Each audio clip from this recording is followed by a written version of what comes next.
Ito na ang final leg ng torch relay sa Beijing. Kaya naman ang grande ang pagparada sa Olympic torch sa makasaysayang Great Wall of China.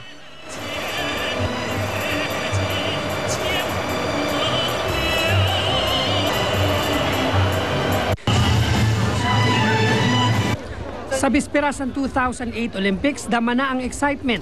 Dagsa ang mga turista sa Tiananmen Square. Todo higpit ang seguridad para hindi makalusot ang mga may planong maghasik ng gulo. We have come here today to speak out against the human. Pero ang ilang Amerikanong aktivista hindi pa rin napigilang magprotesta sa isang bahagi ng Tiananmen Square. Ang dating Olympic speed skater na si Joey Chick nagrereklamo matapos siyang iban sa China.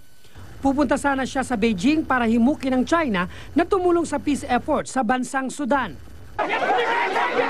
Sa iba pang bansa, mainit din ang protesta, kaugnay naman ang umano'y panggigipit ng China sa Tibet. Sa kabila nito, tuloy ang pagdating ng mga atleta.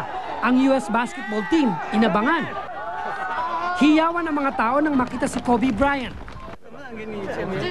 Ang batang ito, pinagmalaki pa ang autograph sa kanya ni Kobe. Bukod sa mga atleta, isa-isa na ring nagdatingan sa Beijing ang mga pinuno ng iba't ibang bansa. Binati sila ni Chinese President Hu Jintao.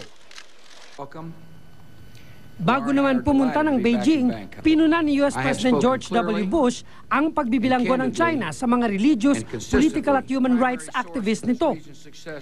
Si Pangulong Arroyo bumiyahe rin patungong Beijing kaninang umaga para suportahan ang mga atletang Pinoy. Whether they win or not, we have already a winning team there in their own right internally. If they win something more with medals there, then bonus na yan sa atin.